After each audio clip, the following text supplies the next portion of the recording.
Hello good morning. സുഖമല്ല എല്ലാവർക്കും? എല്ലാവരും സുഖമായിട്ടിരിക്കുന്നു വിചാരിക്കുന്നു. അപ്പോൾ ഇന്നൊരു മോർണിംഗ് പ്രിപ്പറേഷൻ വ്ളോഗാട്ടോ.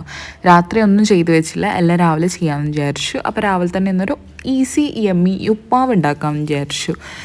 കുറേ നാളെ ഉപ്മാവ് കഴിച്ചിട്ട് ഉപ്മാവിൻ്റെ പാക്കറ്റിൽ റവ അങ്ങനെ തന്നെ ഇരിപ്പുള്ളതുകൊണ്ട് വിചാരിച്ചു പെട്ടെന്നൊരു ബ്രേക്ക്ഫാസ്റ്റ് നമ്മൾ ചിന്തിക്കൊന്നും വേണ്ടല്ലോ, വേഗം ഒരു എന്താ പറയുക ഒരു 3-4 മിനിറ്റുള്ള ആവുന്നൊരു ബ്രേക്ക്ഫാസ്റ്റാണ് നമ്മുടെ ഉപ്പുമാവ്. ആദ്യ ആവശ്യത്തിന് കുറച്ച് വെളിച്ചെണ്ണ ഒഴിച്ചിട്ട് കടുകും ഉഴുന്നും പൊട്ടിച്ച് അതിന് ശേഷം ഉള്ളി ജസ്റ്റ് ഒന്ന് വാട്ടി അതിലേക്ക് ആവശ്യത്തിന് വെള്ളം ഒഴിച്ചിട്ട് ഉപ്പും ഇട്ടിട്ട് നന്നായിട്ട് തിളപ്പിക്കുക. ഇതുപോലെ നന്നായിട്ട് തിളപ്പിക്കുക.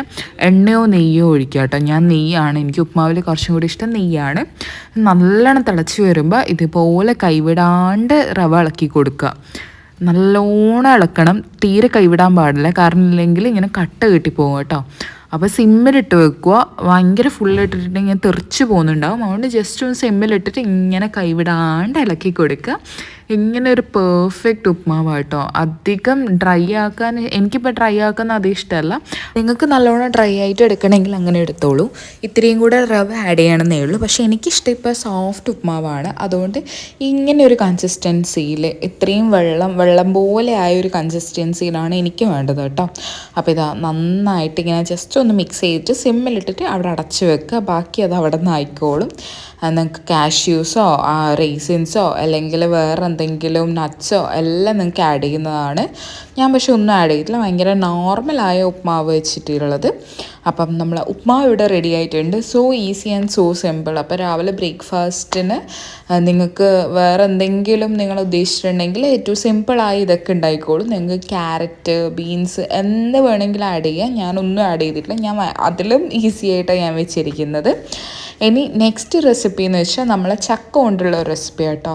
അന്ന് വീട്ടിൽ നിന്ന് കൊണ്ടുവന്ന ചക്കയിൽ കുറച്ച് വേവിച്ചിട്ട് അങ്ങനെ തന്നെ വെച്ചിട്ടുണ്ടായിരുന്നു, കറി വല്ലതും ആക്കാൻ വേണ്ടിയിട്ട്. അപ്പം വിചാരിച്ചു ഇന്ന് ചക്കക്കറി വെക്കാമെന്ന്. അപ്പം തേങ്ങ അരച്ച് വെക്കാമെന്ന് കേട്ടോ വിചാരിക്കുന്നത്. അപ്പോൾ ഫസ്റ്റ് തന്നെ ഒരു കടായി വെക്കുക. അതിലേക്ക് നമ്മൾ പൊടികൾ ഇട്ടിട്ട് ജസ്റ്റ് ഒന്ന് റോസ്റ്റ് ചെയ്തെടുക്കണം. അതായത് മുളക് പൊടി, മല്ലിപ്പൊടി, മഞ്ഞൾപ്പൊടി, ചിക്കൻ മസാല, ഗരം മസാല, ഈ 5 പൊടികളാണ് വേണ്ടത്. അത് മല്ലിപ്പൊടിയാണ് കുറച്ച് മുന്നിൽ വെക്കേണ്ടത്. അതായത് മുളക് പൊടി കുറച്ചിട്ടും മല്ലിപ്പൊടി ഒരു 1.5 ടേബിൾ സ്പൂൺ മുകളിൽ വേണം. അപ്പോൾ അതൊക്കെ കൂടെ ആഡ് ചെയ്തിട്ട് നന്നായിട്ട് മിക്സ് ചെയ്യുക. പിന്നെ ചിക്കൻ മസാല ആഡ് ചെയ്യുന്നത് ജസ്റ്റ് ഒരു ഫ്ലേവറിന് വേണ്ടിയിട്ടാണ്. അത് നിങ്ങൾക്ക് വേണമെങ്കിൽ കട്ട് ചെയ്യാം, നിങ്ങളിഷ്ടമാണ്. ആൻഡ് തേങ്ങ ഞാൻ ജസ്റ്റ് ഒന്ന് ക്രഷ് ചെയ്ത് തേങ്ങയാണ്, അതുകൊണ്ട് വേഗം ഇതായി കിട്ടിക്കോളും. അപ്പോൾ ഈ പൊടിയിലേക്ക് തന്നെ ആ തേങ്ങയും കൂടി ഇട്ട് നന്നായിട്ട് മിക്സ് ചെയ്തെടുക്കുന്നുണ്ട്. അത് ജസ്റ്റ് ബ്രൗൺ കളർ ആവുന്ന വരെ മിക്സ് ചെയ്തെടുത്തിട്ട് മാറ്റി വെച്ചു, അത് തണുക്കാൻ വേണ്ടിയിട്ട്. അതിന് ശേഷം അതേ പാനിൽ തന്നെ കുറച്ച് വെളിച്ചെണ്ണ ഒഴിച്ചിട്ട് ഒരു പകുതി സവാള ഇതുപോലെ നീളത്തിൽ മുറിച്ചിട്ടിട്ട് നന്നായിട്ട് വഴറ്റിയെടുക്കുക. ഇനി അടുത്തത് ഒറ്റൊരു തക്കാളി ആഡ് ചെയ്യുന്നത് കേട്ടോ. ഒരു തക്കാളി ഇതുപോലെ നമ്മൾ സ്ലൈസ് ആക്കിയിട്ട് കുഞ്ഞു കുഞ്ഞു സ്ലൈസ് ആക്കിയിട്ടോ എങ്ങനെ വേണമെങ്കിൽ നിങ്ങൾക്ക് ആഡ് ചെയ്യാം. അതുപോലെ ഇതാ ഞാനിങ്ങനെ ആഡ് ചെയ്യുന്നുണ്ട്. പിന്നെ നമുക്ക് വെളുത്തുള്ളി ആഡ് ചെയ്യാം കേട്ടോ. വെളുത്തുള്ളി, പച്ചമുളക് ഇത് ആഡ് ചെയ്യാം. എൻ്റെ അടുത്ത് അതില്ലാത്തതുകൊണ്ട് ഞാനത് ആഡ് ചെയ്യുന്നില്ല. പിന്നെ നന്നായിട്ട് വഴറ്റിയെടുക്കുക. ഇനി നമ്മൾ ചക്കയാണ്, വേവിച്ച ചക്ക ഞാൻ ഇങ്ങനെ ക്യൂബ്സായിട്ട് വേവിച്ചിരിക്കുന്നത്. അതുകൊണ്ട് ക്യൂബ്സായിട്ട് ചേർക്കാണ്ട് കുറച്ചിങ്ങനെ മുറിച്ചിട്ട് ചേർക്കുന്നുണ്ട് കേട്ടോ. നിങ്ങൾക്ക് വേണമെങ്കിൽ നല്ലോണം എന്താ പറയുക ചതച്ചിട്ട് ചേർക്കാം. ഞാൻ പക്ഷേ ഇങ്ങനെയാണ് ഞാനിപ്പോൾ ആഡ് ചെയ്യുന്നത്. ആ കഷ്ണങ്ങൾ പോലെ അവിടെ കിടക്കട്ടെ എന്ന് വിചാരിച്ചു. ഇതുപോലെ നന്നായിട്ട് മുറിച്ചെടുക്കുന്നുണ്ട്. ഈ ചക്ക ഉപ്പും മഞ്ഞളും ഇട്ട് വേവിച്ച് വെച്ചതാണ് കേട്ടോ. അപ്പം നമുക്കിത് തോരൻ വെക്കുക, കറി വെക്കുക, മെഴുക്ക് പുരട്ടിയാക്കുക, എന്ത് വേണമെങ്കിലും ആക്കുക. അത് ഓരോരുടെ ചോയ്സാണ്. അപ്പം ഞാനിന്ന് ഇത് കണ്ടപ്പോഴത്തേക്ക് വറുത്തരച്ചിട്ട് വെക്കാമെന്ന് വിചാരിച്ചു. അത് നല്ല ടേസ്റ്റ് ഉണ്ടാവും. അങ്ങനെ നമ്മൾ അരപ്പ് കുറച്ച് വെള്ളം ഒഴിച്ചിട്ട് ഞാൻ നല്ല എന്താ പറയുക നല്ല സോഫ്റ്റ് മിക്സായിട്ട് ഞാൻ അരച്ചെടുത്തിട്ടുണ്ട് കേട്ടോ. നല്ല പേസ്റ്റ് പോലെ അരച്ചെടുത്തിട്ടുണ്ട്. ഇനി നിങ്ങൾക്ക് കളർ വേണമെങ്കിൽ കുറച്ചും കൂടെ തേങ്ങ മുരിച്ചെടുത്തോളൂ. പക്ഷേ എനിക്ക് ഈ കളർ ധാരാളമാണ്. എന്നിട്ട് നന്നായിട്ട് ഒന്ന് മിക്സ് ചെയ്യുക. ഇനി ആവശ്യത്തിന് വെള്ളം ഒഴിക്കുക. കുറച്ചധികം വെള്ളം ഒഴിക്കേണ്ടി വരും, കാരണം ചക്കയും ഈ അരപ്പും എല്ലാം കൂടെ വരുമ്പോൾ ഭയങ്കര കട്ടിയായിട്ട് വരും. അതുകൊണ്ട് കുറച്ചധികം വെള്ളം കൂടെ ഞാൻ ഒഴിക്കുന്നുണ്ട്. എന്നിട്ട് നന്നായിട്ട് തിളക്കാൻ വിടണം. നല്ലോണം അടച്ച് വെച്ചിട്ട് ഒരു മീഡിയം ഫ്ലെയിമിൽ തിളപ്പിക്കുക. അതാണ് ഇതിൻ്റെ ആ ഒരു ഇത്. എന്നാൽ ആ ചക്കയിലൊക്കെ ഈ വറുത്തരച്ച ടേസ്റ്റ് അതങ്ങ് പിടിക്കുള്ളൂ. നമ്മളിപ്പോൾ ചിക്കൻ കറി ആക്കുന്ന അതേ സ്റ്റൈൽ തന്നെയാണ് ഈ ചക്ക ഇപ്പം വെക്കുന്നത് കേട്ടോ. അതിൽ നിങ്ങൾക്ക് വേണമെങ്കിൽ നമ്മൾ എന്താ പറയുക കുറച്ച് ഇഞ്ചി പേസ്റ്റ് അങ്ങനെയൊക്കെ ചേർക്കില്ല. അത് ഇതിൽ ചേർക്കുന്നില്ല, അതുപോലെ നിങ്ങൾക്ക് വെക്കാൻ പറ്റും. ആൻഡ് ഇതിപ്പം എൻ്റെ ചക്ക നന്നായിട്ട് തിളച്ച് വന്നിട്ടുണ്ട്. ഇതാ കുറച്ച് വറ്റിയിട്ടുള്ള ഉണ്ട് കേട്ടോ, ഒരു ഗ്രേവി ടൈപ്പ് പോലെയുള്ളത്, ഭയങ്കര ലൂസ് കറിയല്ല. അതിന് ശേഷം ടേസ്റ്റ് നോക്കിയപ്പോഴത്തേക്ക് കുറച്ചും കൂടി ചിക്കൻ മസാല ആഡ് ചെയ്യണം തോന്നി, ആ ഒരു ഫ്ലേവർ കുറച്ച് മുന്നിട്ട് വെക്കാൻ വേണ്ടിയിട്ട്.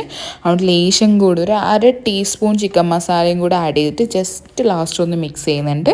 അപ്പം നമ്മൾ ചക്ക വറുത്തരച്ച കറി ഇവിടെ റെഡി ആയിട്ടുണ്ട്. സോ സിമ്പിളാണ്, രാവിലെ ഇതുപോലെ പെട്ടെന്ന് ഉണ്ടാക്കാൻ പറ്റുന്ന ഒരു കറിയാണ്. നമ്മളിപ്പം 2 പേര് മാത്രം നിൽക്കുമ്പോൾ ഓഫീസിലൊക്കെ കൊണ്ടുപോകാൻ പറ്റിയ ഏറ്റവും ബെസ്റ്റ് കറിയാണ് ഇതുപോലത്തെ കറിയൊക്കെ. ജസ്റ്റ് ട്രൈ ചെയ്ത് നോക്കുക. പിന്നെ 2 മുട്ട വറുത്തതും കൂടി ആക്കുന്നുണ്ട്. എനിക്ക് എപ്പോൾ മുട്ട വറുത്തത് ആക്കുമ്പോൾ ഉള്ള പ്രശ്നം എന്ന് വെച്ചാൽ മറിച്ചിടുമ്പോൾ പൊട്ടിപ്പോവും. അപ്പം ഞാൻ വിചാരിച്ചു ഈ പ്രാവശ്യം മറിച്ചിടുമ്പോൾ പൊട്ടാണ്ട് മറിച്ചിടണമെന്ന് വിചാരിച്ചിട്ട് മുട്ട ഒഴിച്ചപ്പാട് വേഗം സിമ്മിലിട്ടിട്ട് അടച്ച് വെച്ചിട്ട് വേവിക്കാമെന്ന് വിചാരിച്ചു. അടച്ച് വെച്ച് വേവിക്കുമ്പോൾ നമ്മൾ ഏത് ദോശയായാലും ഏതിതായാലും നമുക്ക് വേഗം അടർന്ന് കിട്ടും.